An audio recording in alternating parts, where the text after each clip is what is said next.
네, 오늘은 사무엘하 2장을 통해서 기브온 연못 전쟁이란 제목으로 살펴보도록 하겠습니다. 네, 오늘은 전쟁 이야기가 되겠습니다. 기브온 연못, 기브온 연못이 있는데 그 연못에서 전쟁이 일어났습니다. 그럼 누가 전쟁을 했느냐? 이제 그 두 나라가 새로 세워졌어요. 그래서 오늘 본문의 이야기는 이스라엘 왕 사울이 죽었죠. 그리고 그 사울이 죽고 나서 그 나라에 왕이 2명이 세워졌어요. 그러면 왕이 2명이 세워졌으면 나라가 2개가 생겼겠죠. 2개 나라가 생겼어요. 그리고 그들이 이제 기브온 연못가에서 두 군대가 충돌을 하는 이야기입니다. 그래서 이 이야기 중에, 이 진행 과정 중에 이제 다윗의 하는 일이 어떤 것인가? 그러면 그 다윗이 하는 일들을 통해서 우리들은 무엇을 배울 수 있는가? 이런 모습, 이런 이야기들을 초점으로 살펴보도록 하겠습니다. 그래서 먼저 이제 처음에는 사울이 죽은 뒤에 두 왕이 세워지는 이야기가 나옵니다.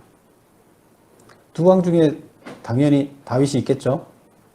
다윗이 있고 또 한 명의 왕이 더 있어요. 그 왕은 누굴까요? 이스보셋이라는 사람인데, 이스보셋은 누구죠? 사울 왕의 아들이에요. 그래서 정통을 내세우면서 사울 왕의 아들을 왕으로 세우는 세력들이 있고, 또 다윗을 왕으로 세우는 세력들이 있습니다. 2개의 이제 왕이 세워지는 이야기입니다. 그러면 그 이야기가 이제 1절부터 11절까지 나오고, 그 다음에 이제 왕이 세워졌으니까, 그 다음에 한 나라의 왕이 갑자기 그 두 개로 세워졌으니까, 뭐 우리나라 같으면 이제 남북으로 한 나라였다가 나눠진 거나 마찬가지죠. 그래서 이렇게 세워졌으니까 또 갈등이 있겠죠.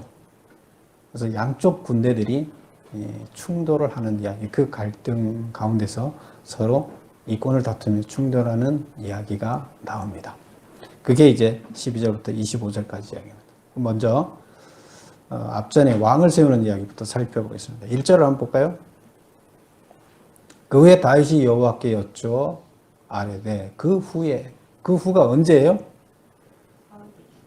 새 이렇게 장을 시작할 때는 항상 이렇게 앞두 전후 시점을 이야기를 하는데요. 그 후라는 것은 바로 우리가 1장의 사건을 이야기합니다. 1장은 무슨 사건이 있었죠? 사울이 죽는 전쟁터에 있었던 사람이 아말렉 청년이 와서 사울의 죽음을 전하죠. 그리고 다윗이 그 사울의 죽음을 슬퍼하고 모든 조가를 지어서 모든 백성들이 그 슬픔을 같이 애도하도록 이렇게 하는 이야기입니다. 그래서 이런 일이 있은 후에 이런 얘기가 되겠어요. 근데 그 일은 어디에서 일어났던 일이에요? 다윗이 어디에 있어요? 사무엘하 1장의 이야기는 다윗이 어디에서 한 이야기예요? 블레셋 시글락에서 하는 거잖아요.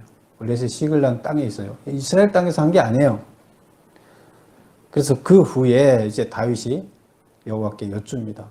뭘 여쭙냐? 내가 유다 한 성읍으로 올라가리까? 내가 유다로 가야 되겠습니까? 이스라엘 땅으로 가야 되겠습니까? 하고 묻는 거예요. 그러니까 자기는 이제 자기가 왕으로 옛날에 기름을 하나님 부었으니까 이스라엘 가서 사울도 죽었으니까, 사울 왕이 죽었으니까 왕이 돼야 되겠다 하는 생각을 갖고 하나님한테 이제 자기 생각은 자기 생각이고 하나님한테 그게 맞는지 묻는 거죠. 그래서 유다 성읍으로 가겠다고 묻는다는 이야기 자체는 뭘까요? 이제 내가 왕이 돼야 대로 가야 되겠습니까? 가야 되는 겁니까? 하고 묻는 거죠. 그러니까 올라가라. 이제 이렇게 얘기를 하고 그 왕이 대로 가라. 이제 이런 뜻이죠. 다윗이 아뢰되 어디로 가라? 그러면 어디로 가야 됩니까? 묻습니다. 어느 성으로 가야 됩니까? 헤브론으로 가라. 이렇게 얘기를 합니다. 그러면 우리가 여기서 헤브론은 어떤 땅이에요? 헤브론. 왜 하나님께서는 헤브론으로 가라 그랬을까요? 우리는 창세기를 보면 창세기에서 야곱이 12아들을 축복하는 이야기였습니다.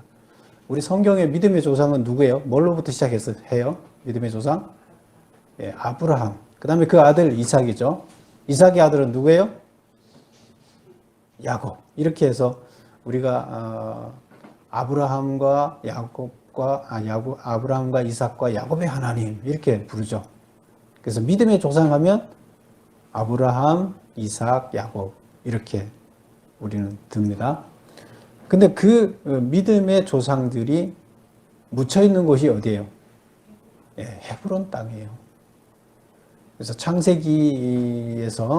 야곱이 12 자기 아들들에게 축복 기도를 해줬는데 그 축복 기도를 할 때 어떤 기도를 해주나 하면 12아들한테 다 틀린 기도를 해줘요. 근데 거기에서 장자권, 너가 장자다. 사실 장자는 베냐민이죠. 그런데 12아들 중에 장자를, 누구를 장자로 지목을 했을까요? 그 기도 중에 나오는 걸 보면 요셉을, 그때 요셉은 그 총리를 하고 있었죠. 애굽의 총리를 하고 있었죠. 그래서 요셉을 12지파 중에, 12아들 중에 장자로 인정을 해요. 장자는 그때 당시 다 대단한 파워가 있는 거죠. 그런데 또 장자 말고 통치권자에 대한 이야기를 해요. 규가 있다. 규는 이제 통치권의 지팡이에요. 왜 군에 가면 지휘봉이라고 있어요. 그러면 그거는 그 지휘봉을 그 사람이 대대장이 된다든가 연대장이 되면 그 위에 상관이 아래에다가 지휘봉을 주면서 지휘권을 이양을 하게 되는 겁니다. 그러면 그 지휘봉은 누구한테 줬을까요? 통치권은 유다 지파에게 줬습니다. 그래서 장자는 장자대로 줬고 통치권은 유다에게다 주는 이런 기도 가운데 있습니다. 그래서 그 12지파 가운데서 이스라엘을 이끌어갈 통치 지파는 누구다? 유다 지파다. 지금 다윗은 어느 지파에 속해요? 유다 지파. 사울은 어느 지파에 속했어요? 베냐민 지파. 뭐 이렇게 돼 있었죠. 그래서 1번 제가 메모해 놓은 걸 보겠습니다. 사무엘하 2장 1절 그 후란 언젠가 다윗이 유다로 올라간다는 것에는 무슨 의미가 내포되어 있는가? 왜 헤브론인가? 다윗은 헤브론에서 어떻게 유다의 왕이 되었는가? 이런 질문을 이제 보면 그 후란 다윗이 블레셋에서 사울의 사망 소식을 듣고 조가를 지어 애도한 후라는 뜻이다. 유다로 간다는 것은 이스라엘의 왕이 되기 위한 행보를 시작한다는 뜻이다. 그래서 왕이 되기 위한 행보를 시작해야 됩니까? 하나님이 시작해라. 이렇게 얘기를 했고, 그럼 어디 가서 해야 됩니까? 어디서 시작해야 됩니까? 하니까 헤브론으로 가라 그러는데 헤브론은 믿음의 조상들이 잠들어 있는 곳. 그래서 제일 먼저 이제 그 잠든 사람이 누구냐 하면 아브라함의 아내 사라예요. 그래서 사라가 죽으니까 아브라함이 땅이 한 평도 없었어요. 나그네로 살았는데 최초로 땅을 샀어요. 헤브론에 막벨라 굴을 샀어요. 왜 샀어요? 장사하기 위해서 땅을 샀어요. 근데 마을 사람들이 그냥 줄 테니까 그냥 거기다 장사를 지내라, 써라 그랬어요. 그런데 굳이 돈을 주고 삽니다. 아브라함이. 왜 돈을 주고 샀을까요? 자기 살 땅은 집 땅은 다 빌려서 쓰고 한 평도 없어요. 그러나 무덤만큼은 돈을 주고 사서 무덤을 씁니다. 왜 그랬을까요? 그것은 나중에 후손들이 자기 돌아가신 부모들을 생각할 때 후손들이 와야 될 장소는 고정을 시켜 놓겠다. 나그네처럼 또 돌아다녔지만 자손들이 앞으로 우리들을 생각할 때 찾아와야 할 장소는 고정을 시켰는 그게 헤브론이에요. 그래서 다시 말하면 거기를 찾아온다는 것은 부모를 찾아올 때는 부모가 유언을 남긴 걸 생각하게 되었죠. 그럼 부모들은 무슨 유언을 자식들에게 이때 남겼어요? 하나님 잘 믿어라. 믿음의 조상으로서 믿음을 올바로 가져라. 이런 이야기를 전해줬습니다. 근데 결국에 여기를 찾아온다는 것은 하나님의 선택된 자로서 이 땅을 다 구원의 자로서 하나님의 아들로서 선택받아서 살아가야 하는 삶의 아브라함, 그 믿음의 조상이 된 그 삶을 너네도 살아야 된다 하는 이야기를 전달해 주는 겁니다. 그래서 제가 헤브론은 믿음의 조상들이 잠들어 있는 곳, 즉 하나님의 선택받은 자녀라는 정체성을 재인식할 수 있는 장소다. 그래서 중요하기 때문에 거기를 샀어요. 돈을 주고 샀어요. 조금 줘도 된다 그랬는데 더 주고 샀어요. 그래서 아주 자녀들이 생각할 때 그곳을 생각하게끔 했습니다. 그래서 사라가 죽고 그 다음 아브라함이 거기 묻히고 다시 이삭이 묻히고 이삭의 아내 리브가가 묻히고 야곱의 본 부인 레아가 첫 번째 부인 레아가 죽었죠. 그래서 레아가 묻히고 두 번째 그 다음에 야곱이 죽고 그래서 믿음의 조상들이 다 여기에 6분들이 다 여기에 모셔져 있습니다. 그래서 그곳에 가라는 얘기는 하나님의 선택받은 자녀라는 정체성을 확인하라는 거예요. 그러면 하나님의 선택받은 자로서의 사명을 지금 시작하라는 얘기가 되는 겁니다. 유다 족속들이 와서 기름을 부어 다윗의 왕으로 삼았다. 다윗은 헤브론에서 어떻게 유다의 왕이 되었는가? 어떻게 됐다고요?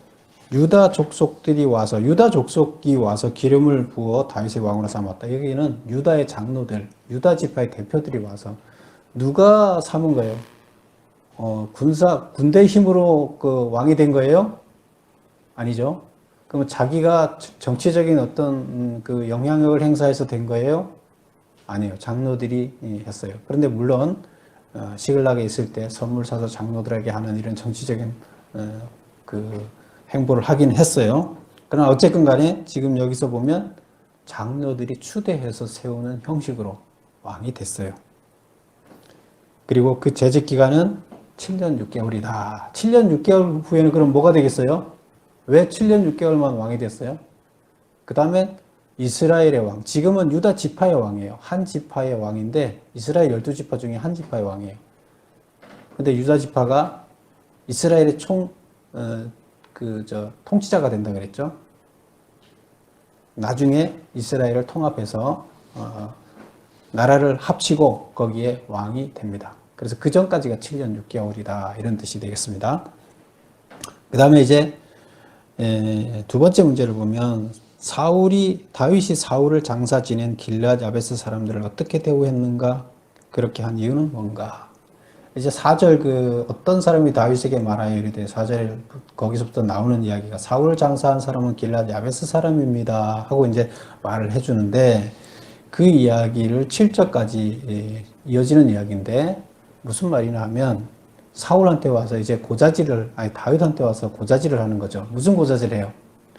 당신의 원수였던 사울 왕이 있지 않습니까? 근데 그 사울 왕을 장사 지낸 사람이 있습니다.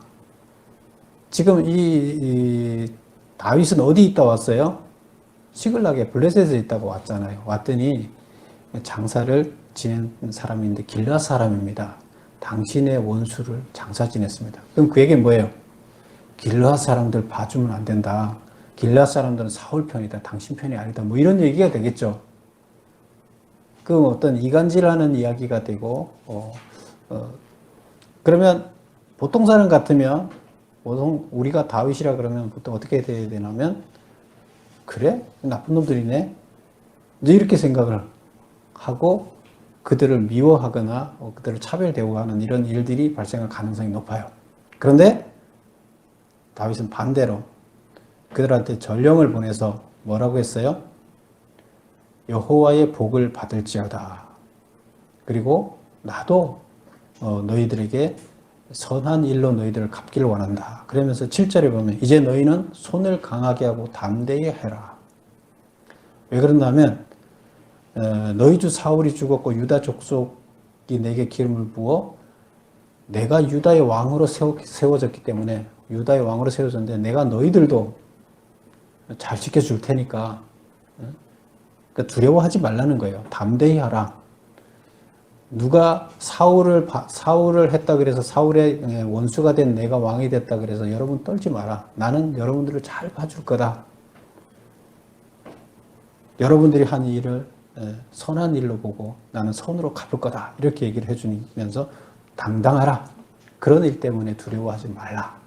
나는 여러분의 왕이 될 것이다. 이렇게 얘기를 해줍니다. 근데 다윗이 이들을 이렇게 잘 대우한 이유는 뭘까요? 메모해 놓은 거 2번을 보면 타 지파에 대한 포용력을 알리는 상징적인 행보다.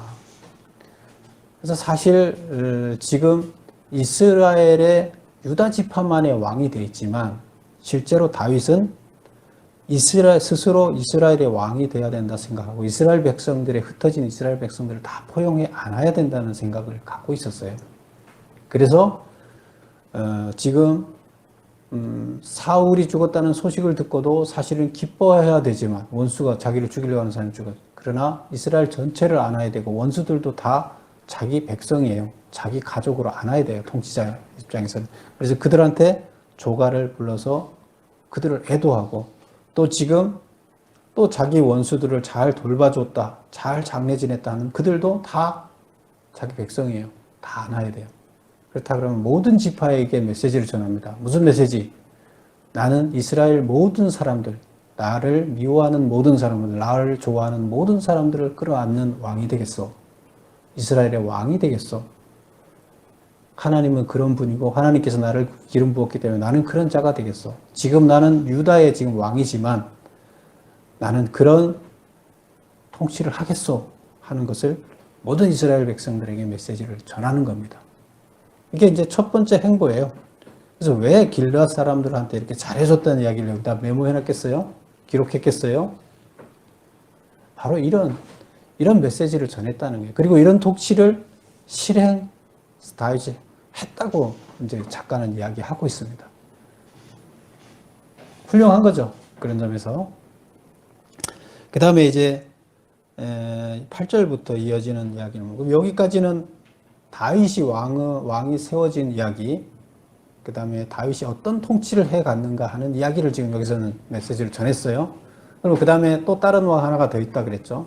다른 왕 하나 이스보셋인데 이스보셋이 왕으로 세워지는 이야기가 나옵니다. 8절 보세요. 사울의 군사령관 넬의 아들 아브넬이 이미 사울의 아들 이스보셋을 데리고 마하나임으로 건너가 길앗과 아술과 이스라엘과 에브라임과 베냐민과 온 이스라엘의 왕으로 삼았더라. 지금 왕으로 세운 누구에 의해서 왕으로 세워졌어요? 여기 보면 이스보셋을 왕으로 세운 것은 누구예요? 지금 그 다윗은 유다 족속들이 와서 세웠다, 백성들이 세웠다 이렇게 얘기를 해요. 여기서는 누가 세웠다고 얘기를 해요?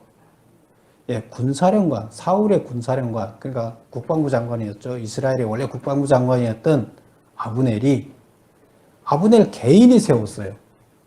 왜 세웠을까요? 그러면 왜 왕으로 세웠을까요? 지금 아들 셋은 죽었어요. 전쟁에 가서. 근데 전쟁터에 안 나갔던 아들. 전쟁터에도 안 나갔으면 무슨 문제가 있겠죠? 전쟁터에 나갔던 아들 셋은 죽었어요. 전쟁터에 나가지 않은 네 번째 아들을 이게 사울의 왕자 중에 유일하게 남은 정통 자식이다. 그러니까 이 자를 왕으로 세워야 된다. 이렇게 왕으로 세웠어요. 그러니까 뭐가 문제가 있으니까 지금 그랬을 거 아니에요. 그런데 그를 왕으로 세운 이유가 뭘까요? 예, 아브넬은 자기가 정권을 장악하려고 그런 거예요. 호사비를 세워놓고 자기가 정권을 장악하겠다는 거예요. 그럼 목적 자체가 틀리죠. 다윗의 왕이 된 것과 지금 아브넬이 왕이 된 거는 이 목적 자체가 틀려요. 그래서 보겠습니다. 1번 사울 사망 이후 사울의 군대 장관이었던 아브넬은 이스라엘의 권력을 장악하기 위해 마하나임으로 건너가. 마하나임은 강 동쪽에 있어요. 그래서 강 동쪽으로 강을 건너가서 강 동쪽으로 건너가 이스보셋을 이스라엘의 왕으로 세웠다. 사울의 아들 중 첫 번째 아들 요나단, 두 번째 아들 아비나답, 세 번째 말기수아는 전쟁터에서 죽었고 이스보셋, 그 이름이 이스보셋이라는 이름이 수치스러운 사람이다 이런 뜻이에요. 근데 자식 이름을 지을 때 수치스러운 사람이라고 이름을 짓겠어요? 그럼 이거는 그것도 다른 이름이 하나 더 있어요. 좀 사무엘 하에서는 이를 이제 그 이스보셋이라 지었는데 에스바알이라고 이름을 지은 게 역대기에서는 에스바알이라고 이렇게 나와요. 에스바알은 무슨 뜻이냐면 바알의 사람. 바알은 뭐예요? 가나안의 이방 신이죠. 가나안의 이방 신인데 그러면 바알의 사람이다, 이방 신의 사람이다 이런 뜻이잖아요. 그럼 이방 신의 사람이니까 수치스러운 사람이 되겠죠. 근데 이름을 지을 때 사울은 어쨌든 이스라엘 왕인데 이스라엘 왕이 이스라엘 신은 하나님인데 바알의 사람이라고 아들 이름을 지었겠어요? 그럼 도대체 왜 에스바알이라 이름을 지었을까요? 네, 이것은 바알이라는 것은 원래 그냥 처음에는 하나님이라는 뜻으로 썼어요. 바알이라는 말을. 그런데 나중에 가나안 땅에 이방 신들이 생기면서 그들이 바알이라는 이름을 쓰면서 하나님 이름을 갖고 가서 지네 이름으로 만들어버린 거예요. 그래서 하나님이라는 이름으로 바알이라는 이름도 같이 썼었어요. 처음에는 이방 신 바알은 원래 없었던 거죠. 사람들이 나중에 만든 거죠. 하나님은 원래 있었고. 그래서 그 하나님의 이름을 바알이라는 이름으로도 썼는데, 그래서 하나님의 아들이다 이런 뜻이에요, 원래. 근데 그것을 나중에 이제 바알 신이 생기면서 하나님의 아들이라고 이름을 지었는데, 그걸 사람들은 가나안 땅에서 섬기는 바알의 아들이라는 이름으로 헷갈리면서 그 이름도 수치스럽다 이렇게 해서 이름을 이스보셋이라고 별명을 지어서 불렀다고 이렇게 보고 있습니다. 그래서 이름처럼 수치스러운 자식이 삶을 살고 있지 않았을까 이렇게 봅니다. 어쨌든 간에 결론은 그래서 사울의 살아남은 유일한 아들이었으며 2년간 왕위에 있었다. 그러면 통일이 되는 때는 지금 통일이 됐을 때는 다윗이 7년 반 있다가 두 개가 통일이 돼서 한 나라가 됐다 그랬잖아요. 그런데 왜 이 사람은 2년만 했을까요? 그럼 나머지 5년 반은 뭐예요? 5년 반 동안은 아브넬이 여기 사울의 군대장관이었던 아브넬이 뭘 했나 하면 독립운동을 했어요. 블레셋을 물리치고 자기들 지금 블레셋이 원래 이스라엘 땅을 다 점령을 해버리고 그러니까 이스라엘 사람들이 도망갔다 그랬잖아요. 도망가보니까 그 지역에 블레셋 사람들이 와 살았다 그랬죠. 그래서 군대 장관이니까 왕은 죽었는데 자기가 책임지고 뭘 했어요? 쫓아다니면서 그것을 쫓아내고 이스보셋을 이제 임시 왕으로 해놓고 같이 그들을 쫓아내는 독립운동을 했어요. 그리고 5년 반을 하다가 나중에 이제 5년 반이 지난 다음에 왕으로 이들을 추대한 거예요. 그래서 다윗은 바로 사울이 죽자마자 와서 유다의 왕이 됐지만 이는 독립운동을 하다가 나중에 이제 왕이 됐어요. 그래서 연도에는 이렇게 차이가 있습니다. 그래서 두 사람이 왕으로 되는 과정은 틀려요. 목적도 틀려요. 그래서 어쨌건 두 왕이 세워졌고, 그러면 두 왕이 세워졌으니까 두 밑에 그 군대들도 각각 세워져 있겠죠. 그런 상태에서 그러면 이제 두 군대가 전쟁을 하게 되는 이야기로 넘어가 보겠습니다. 이제 12절부터 이제 그 전쟁 이야기가 시작되는데 12절 볼게요. 넬의 아들 아브넬과 사울의 아들 이스보셋의 신복들은 마하나임에서 나와서 기브온에 이르고, 지금 마하나임이 그 이스보셋이 왕을 세웠는데, 이스보셋을 왕으로 세운 그들은 마하나임이 이제 수도가 되겠죠. 강 동쪽에 건너고, 강 동쪽에 왜 가서 세웠나 하면 블레셋과 거리를 좀 멀리 하려고 강 동쪽에 가서 세웠어요. 그리고 거기에 이름을 11지파가 왕으로 그들을 받들었기 때문에 이스라엘이라고 그냥 그들 이름을 갖고 갔어요. 그 유다 지파는 그냥 유다라고 이름을 갖고 가고, 여기는 이스라엘. 그래서 이들은 이스라엘이에요. 그래서 이스라엘의 왕 누구요? 이스보셋. 그들은 마하나임에서 어디로 왔느냐? 기브온으로 왔어요. 지도를 한번 볼까요? 앞으로 넘어가 보세요. 자, 맨 첫 번째 페이지를 보세요. 주보에. 그 지도에 보면 거기 마하나임을 찾아보세요. 마하나임 찾으셨어요? 네. 예, 마하나임이 이스라엘의 수도예요. 두 나라가 만들어졌다 그랬죠. 그래서 이스라엘의 수도. 그 다음에 헤브론 있죠. 헤브론은 다윗이 유다 지파의 수도예요. 그리고 지금 기브온은 그 가운데 있죠. 그 거리를 보세요. 헤브론에서 기브온까지는 35km, 기브온에서 마하나임까지 60km예요. 그럼 거의 배가 차이 나죠. 근데 지금 이스라엘 군대가 기브온으로 왔어요. 기브온에 연못이 있는데 그 연못가로 왔어요. 근데 지금은 헤브론에서 유다 군대가 거기를 지키고 있어요. 차지하고 있는데 마하나임에서 와서 그걸 뺏으려고 찾아왔어요. 연못을. 그래서 연못을 사이에 두고 양쪽이 대치를 하게 됩니다. 그래서 기브온의 연못을 두고 양쪽 군이 대치를 하는 이런 상황입니다. 다시 돌아가 보겠습니다. 그래서 1번 이스라엘 사울의 군대 장관은 아브넬이고 유다 다윗의 군대 장관은 요압이다. 그래서 이스라엘의 군대 장관과 두 군대 장관이 누구냐? 이스라엘의 군대 장관은 누구요? 아브넬. 이름 이제 우리가 여기서 이름이 헷갈리면 이제 이게 이해가 안 돼요. 그래서 우리 지금 머릿속에 이거 입력을 좀 하면서 가야 돼요. 아브넬. 그러면 다시 우리 그 나눔을 위한 질문 그 페이지로 가보세요. 거기에 보면 네모 박스를 제가 만들어 놨어요. 페이지를 넘겨보세요. 맨 뒷페이지에. 맨 뒷페이지 3번에 보면 지금 그 족보를 만들어 놨어요. 누구 족보예요? 본인이 누구예요? 조부. 그 박스 안에 보세요. 3번에. 조부, 부, 아버지, 할아버지, 아버지, 본인, 아들. 본인 밑에 누가 있어요? 사울. 사울의 아버지는 누구예요? 기스. 사울의 할아버지는 누구? 아비엘. 사울의 아들은 요나단, 아비나단, 말기수와 이스보셋. 이렇게 있었죠.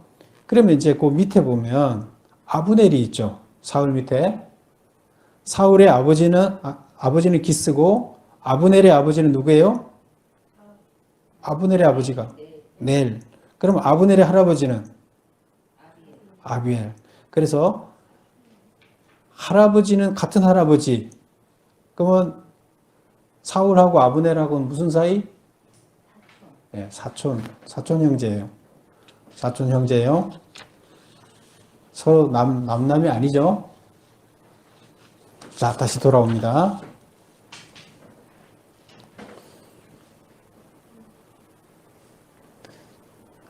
두 군대 장관은 왜 기브온 목가에서 전쟁을 시작했는가? 우선 1번 문제를 다시 한번 보겠습니다. 이스라엘과 문제 4번에 이스라엘과 유다의 군대 장관은 누구인가? 지금 사울의 군대 장관은 아브넬이었죠. 사울의 사촌이었죠. 그 다음에 유다 다윗의 군대 장관은 요압인데, 요압은 누구냐 하면 요압은 다윗의 누나가 스루야라고 있어요. 스루야. 다윗의 누나가 스루야가 있는데 그 누나의 아들이 있어요. 누나의 아들 중에 제일 맞이가 요압이에요. 그러면 누나의 아들은 어디니까 다윗하고 무슨 사이예요? 네, 다윗의 조카가 돼요. 그래서 다윗의 조카 요압. 그래서 다 친인척 사이에 군대 장관을 세워놓은 거죠. 믿을 만한 사람이니까.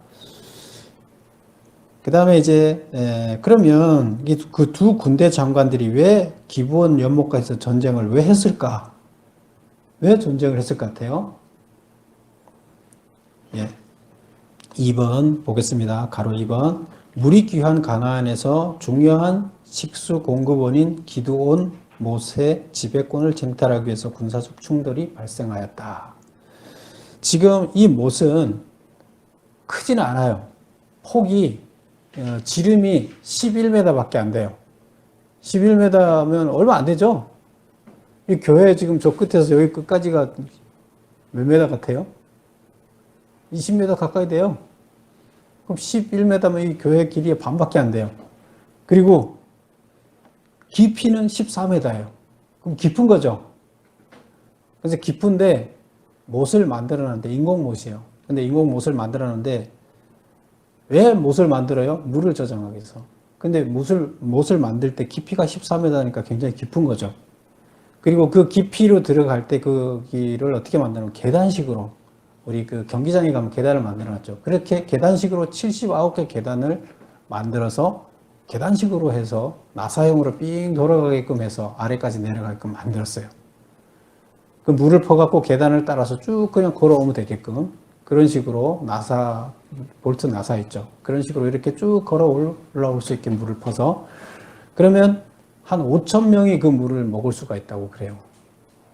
그러면 이 가나안 땅에서 메마른 땅에서 그 물을 비가 오거나 해서 저장했다 그러면 그건 대단한 그 재산인 거죠. 그리고 외부 세력들이 들어와서 밖에서 그들을 착 차단을 했을 때 그 물 가까이 있으면 사는 거죠. 그래서 그것을 서로 쟁탈하기 위해서 지금 누가 먼저 차지하고 있었나 하면 유다 지파가 차지하고 있었어요. 그러니까 이스라엘 그 아브넬이 저걸 차지해야 되겠다고 왔어요. 근데 군사가 지키고 있으니까 와서 충돌이 일어나는 거죠. 세 번째 보겠습니다. 그러면 청년들이 서로 싸우지 않고 죽음을 택한 이유는 근데 이제 우리 몇 절을 보나 하면 14절을 보겠습니다. 이제 아브넬이 요압한테 아브넬의 군대 장관이 요압 군대 장관에게 뭐라 그러냐면 우리 대치에 있는 상황에서 청년들에게 일어나서 우리 앞에서 겨루게 하자. 청년들끼리 우리 서로 먼저 나가서 싸우게 하자. 우리가 다 싸울 게 아니라 이렇게 이제 얘기를 하니까 그래? 그럼 그러자. 이렇게 해서 청년들끼리 나가서 싸움을 합니다. 15절 그들이 일어나 수대로 나아가니 베냐민과 사울의 아들 이스보셋의 편에 12이요 다윗의 신복 중에 12명씩 각각 나왔어요. 그리고 각기 상대방의 머리를 잡고 칼로 상대방의 옆구리를 찌르며 일제히 쓰러진지라. 둘이 가서 이때 이렇게 내보내는 거 뭐예요? 죽을 때까지 싸워서 몇 명이 죽고 몇 명이 살아남느냐 그래서 누가 이기느냐 이거를 지금 재보자는 거예요. 12명씩 내보내서. 근데 12명이 내보낸 것은 왜일까요? 이스라엘 지파가 12이죠. 그러면 이스라엘 싸워서 이기는 사람은 이스라엘 지파 전체의 싸움이나 똑같다. 그러니까 이기는 사람은 이스라엘 차지한다. 이런 의미가 되는 거예요. 그래서 12명을 내보내서 싸웠는데 청년들이 어떻게 했냐면 싸우지 않고 서로 딱 서서 서로 상투를 잡고 서로 같이 찔러서 죽었어요. 서로 자결한 거랑 마찬가지예요. 서로가 서로를 그냥 같이 동시에 찔러서 한 번에 그냥 끝나고 다 같이 자결했어요. 상대방을 찔러 죽이면서 자기도 상대방이 칼에 맞고 동시에 누가 뭐 그렇게 하자고 약속도 안 했는데 그렇게 해서 죽었어요. 너무 싱겁죠? 왜 이렇게 했을까요? 네, 이거 동족 상쟁이잖아요. 동족 간의 전쟁이잖아요. 이들이 모르는 사이일까요? 다 아는 사이예요. 그러면 군대 장관이 명령을 했으니까 지키지 않을 수는 없죠. 근데 그들이 막 싸워서 동족을 지키기 싫으니까 우리 그냥 같이 죽자. 그리고 이것은 잘못됐다 하는 것을 전달하자. 이런 의미가 됩니다. 이 청년들이 오히려 정신이 살아있는 거죠. 청년들은 동족 간의 전쟁에 항의하는 의도로 죽음을 택했다. 12명은 12지파 전체의 지배권을 걸고 싸운다는 의미다. 그 전투 결과는 어떻게 됐느냐?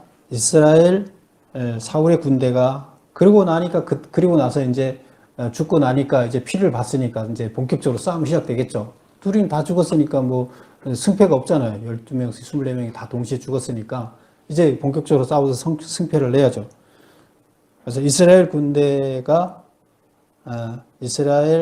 사울의 군대가 패하여 도주하였고 이스라엘의 사망자는 360명, 유다의 사망자는 20명이었다. 그러면 유다가 이긴 거죠. 다윗 쪽이 이긴 거죠. 그런데 치명적인 게 유다도 치명적인 상처를 입었어요. 뭐냐 하면 누가 죽었나 하면 20명 중에 바로 아사헬이라는 장군이 죽었어요. 아사헬은 누구냐면 요압의 동생이에요. 군대 장관의 친동생이에요. 그리고 다윗의 신복 30명 중에 해당하는 그 장수인데 그 장수가 죽었어요. 다른 데는 그냥 다른 사람들 별벌 없는 사람들이 죽어서 괜찮은데 큰 장수가 한 명 죽었어요. 그러니까 이거는 치명적인 거죠. 근데 이제 그 죽음에 대해서 자세히 기록을 하고 있습니다.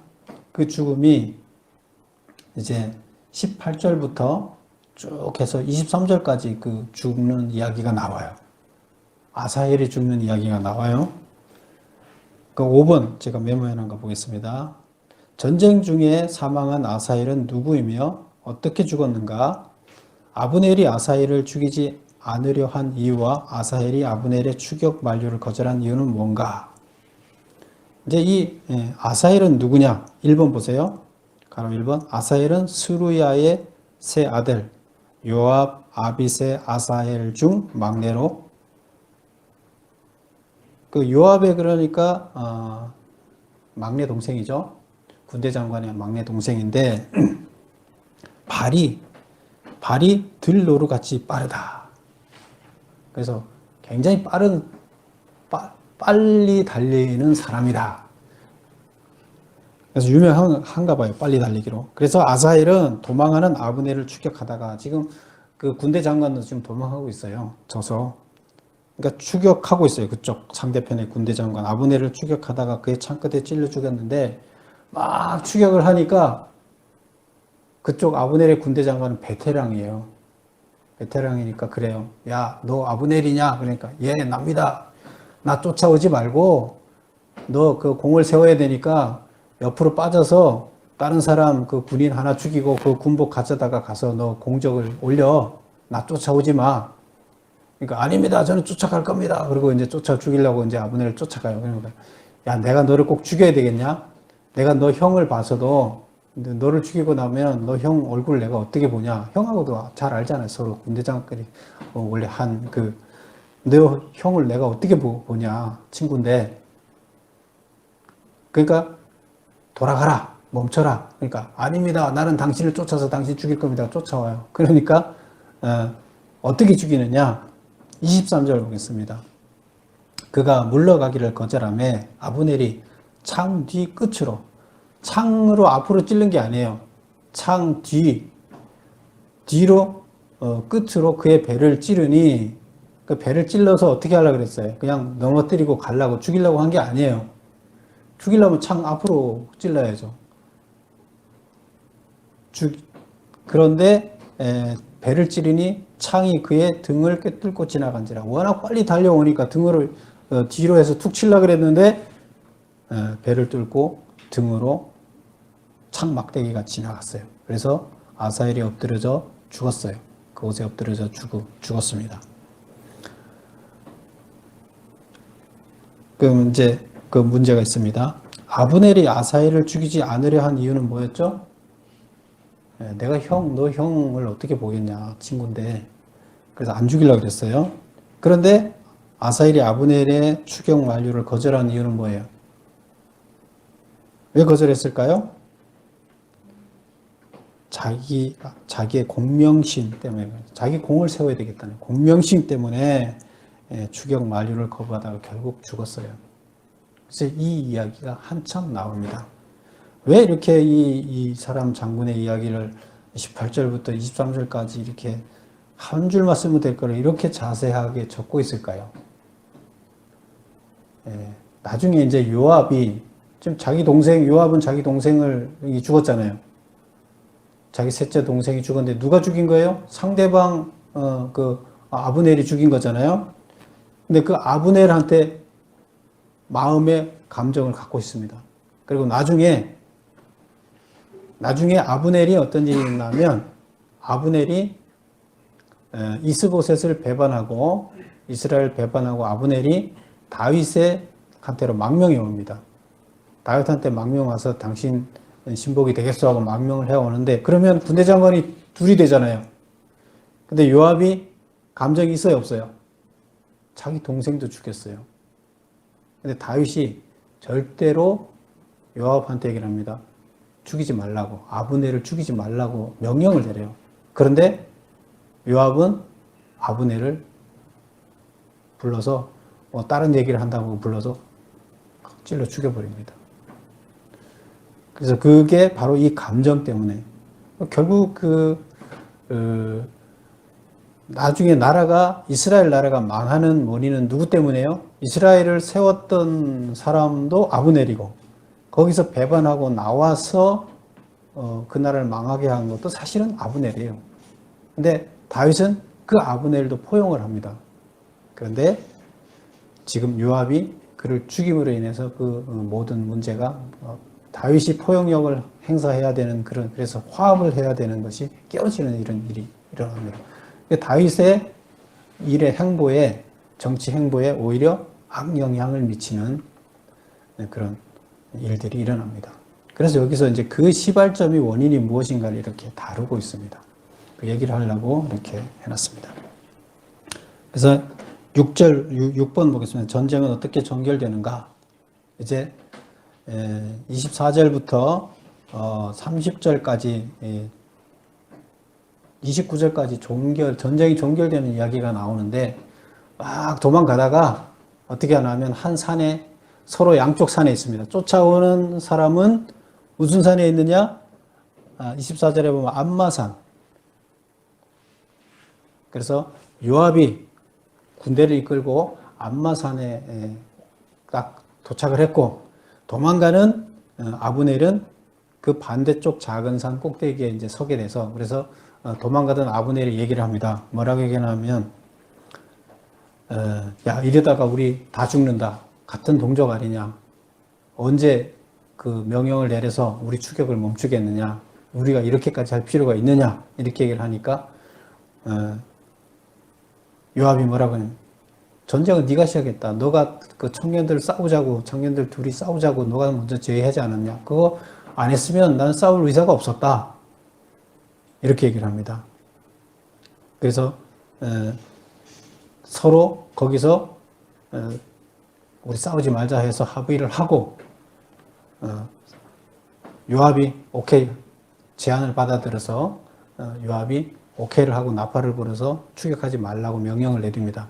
그렇게 해서 전쟁이 끝납니다. 그래서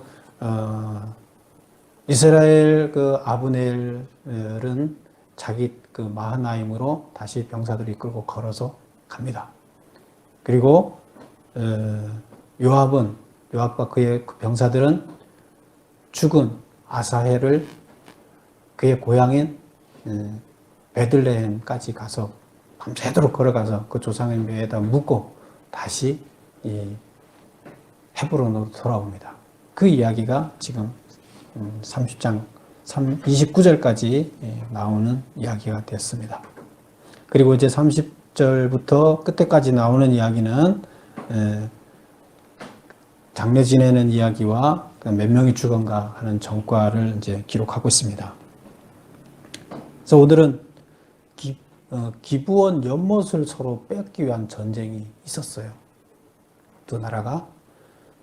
근데 이런 이야기를 하면서 오늘 여기서 사무엘하 2장에서 하고자 하는 이야기는 다윗이 어떤 왕이었는가, 어떤 정치 행보를 하는 사람인가를 포커스를 맞추려고 하고 있습니다. 근데 그거를 하기 위해서 그 주변의 모든 이야기를 하면서 다윗이 어떤 행보를 하는 사람인가 자, 제가 메모해 놓은 거 보세요. 다윗과 이스보셋 두 왕의 가장 큰 차이점은 무엇인가? 민의적 선출. 그죠? 다윗은 민의적 선출. 그 다음에 이스보셋은 개인의 욕망을 자기네 권력욕을 충족하기 위해서 아브넬이 자기의 권력욕을 위해서 개인적으로 선출한 거예요. 그리고 이스라엘 11지파의 대표로 세우는 거예요. 정통이라는 이름으로. 사울 왕의 적자다.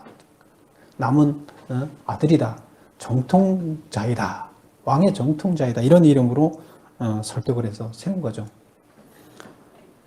그리고 지금 다윗은 내가 왕이 돼야 되겠습니까? 기름 부음도 이미 하나님한테 받았죠.